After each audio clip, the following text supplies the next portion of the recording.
Hi friends, అంతా ఎలా ఉన్నారు? రాజలక్ష్మి ఛానల్.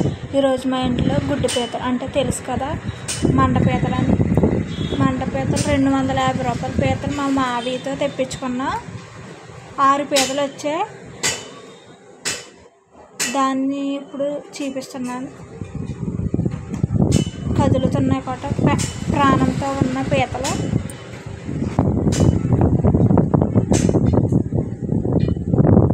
చెయ్యాలి ఫ్రెండ్స్, చేసిన వీడియో పెట్టలేదు. అది పీతల చాలా గుడ్డు ఉంది ఫ్రెండ్స్. గుడ్డు పీతల వల్ల గుడ్డు ఎక్కువగా ఉంది.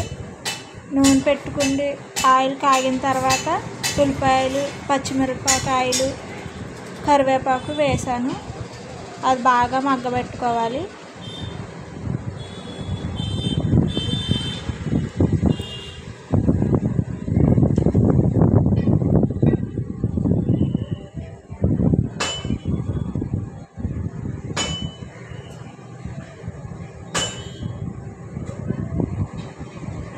మగ్గిపోయిన తర్వాత పీతలు వేసుకోవాలి. నేను ముందు వంకాయలు వేసుకున్నాను, చూపించలేదు ఆ వీడియో.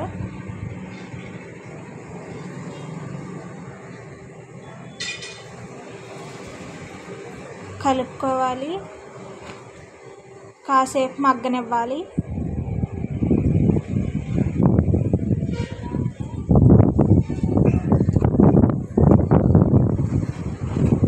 తర్వాత ఉప్పు,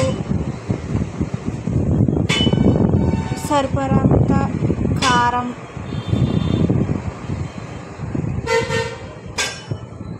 వేసుకోవాలి. వేసుకున్న తర్వాత కలుపుకోవాలి ఒకసారి. అంటే కారం వాసన రాకుండా నూనెలో మగ్గబెట్టుకోవాలి కాసేపు.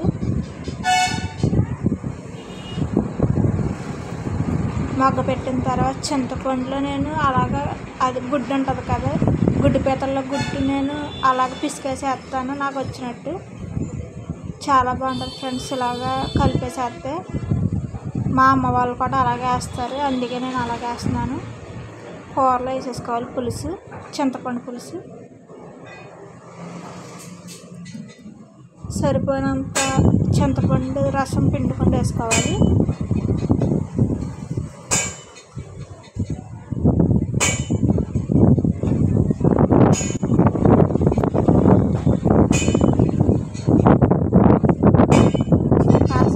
కాసేపు అయిన దాకా కూర మూత పెట్టేసి ఉంచాలి.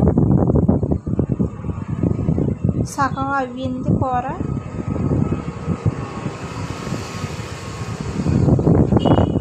గుడ్డు పీతల కూర ఎంతమందికి ఇష్టమో చెప్పండి ఫ్రెండ్స్, కామెంట్ బాక్స్లో కామెంట్ చేయండి, మాట్లాడుకుందాం. నచ్చితే లైక్ చేయండి, షేర్ చేయండి, సబ్స్క్రైబ్ చేసుకోండి ఫ్రెండ్స్.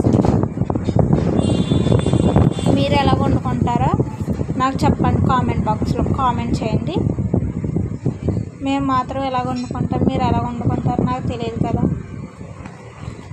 ఎవరెవరు ఎలా వండుకుంటారో కామెంట్ బాక్స్లో కామెంట్ చేయండి. నా వీడియో చూసిన వాళ్ళందరూ చాలా